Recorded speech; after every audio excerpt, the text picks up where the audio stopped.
There's been a lot of controversy over organic food and genetically modified organism, also known as GMO. What exactly is an organic food? What are the qualifications that have to be met to be labeled as organic? Are there any nutritional benefits from eating organic food? Same thing with GMO. What exactly is a GMO? How is it grown? And are there any nutritional benefits from eating GMO food? The whole point of this speech is to inform you. Firstly, I want to discuss what exactly an organic food is.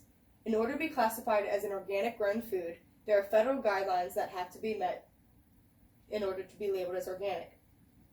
There are many factors that are addressed in these guidelines, like the soil quality, weed and pest control, and ensuring there are no use of additives. Organic farmers rely on natural ways to grow their organic foods. There are several different credentials that farmers must meet while growing organic foods to get the classification of organic. According to the U.S. Department of Agriculture, in order for a grown food to be classified as organic, it must be certified to be grown in soil that has no prohibited substances within 3 years of the harvest date.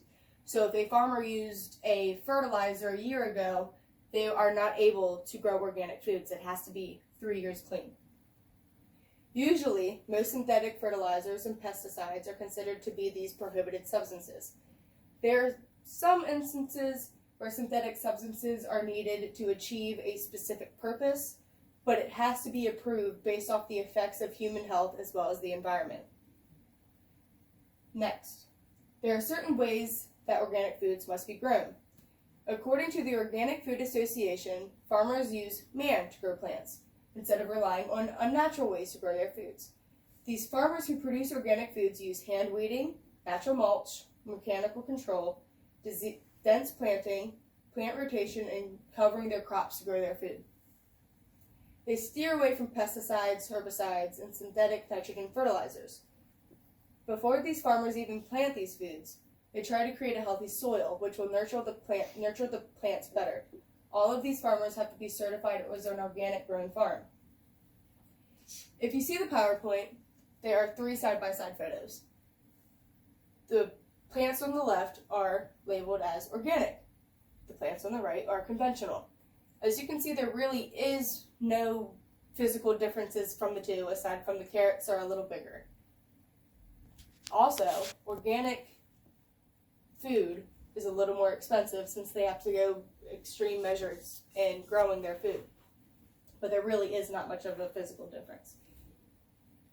Is there any nutritional benefit from eating organic foods?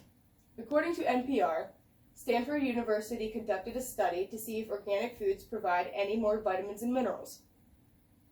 There were more than 200 studies to see if organic foods provide more of these vitamins and minerals than conventional foods, and actually found that organic foods did not offer a significant benefit. Again, the same experiment was conducted in Europe from a group of scientists. However, they used 343 different organic foods, so a larger spectrum. Again, the study showed that there are similar levels of most nutrients, which include minerals, vitamin C, as well as vitamin E. However, there was a higher level shown in the amount of antioxidants. The study did show that there is more protein in the conventional crops, but there was a reduction in the residues in the organic food, which is obviously expected.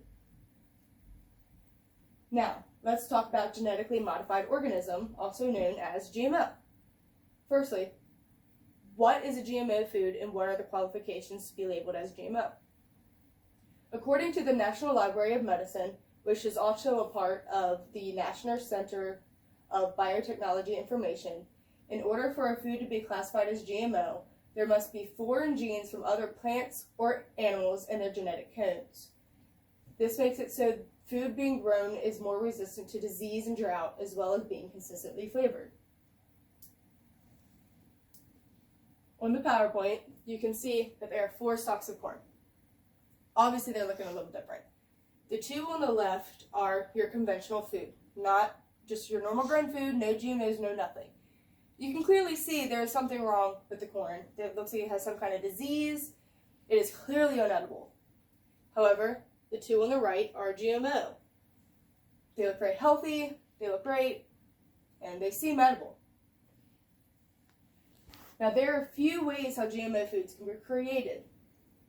First, there has to be a transfer of a DNA code into a plant cell. One way to do this is to cover small fragment metal pieces with DNA and then bombard it into the plant cell. So that is seen on the diagram on the left. So that's the first one. Or another way to do it is you could use a virus or a bacterium. The virus or bacterium transfers itself into the plant cell and it just becomes a normal plant, part of the plant cycle. After this is done, the plant then successfully takes the DNA and then creates a new plant. So that is what is on the right.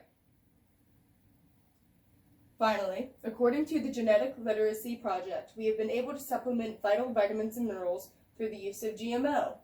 For example, when corn is genetically modified, more vitamin C is expressed in the corn.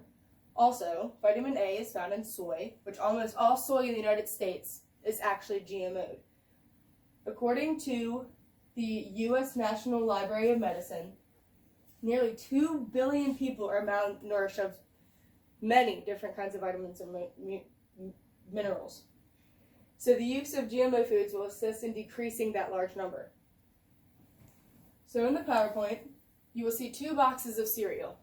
They're the same cereal, they're the same brand, but there are little differences. The box on the left is a GMO or non-GMO box of cereal. The box on the right has GMO foods. So what changed when Grape Nuts removed GMOs?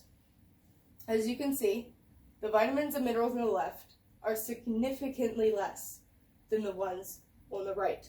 So we can clearly see that adding in GMOs does add a nutritional benefit. Same box cereal, same brand, same everything. In conclusion, organic foods have specific requirements in order to be qualified as organic. They use natural grown and actually have been shown to not have a significant impact on the amount of vitamins and minerals contained within the foods. Also, GMO foods are created by inserting DNA within a plant cell, and they are created to be more resistant to disease and drought, and GMO foods actually contain more vitamins than the conventionally grown food. Okay. 1 person, 2 person, 3 person, 4 person, 5 person. That was your hand. No, 5 person. Aye.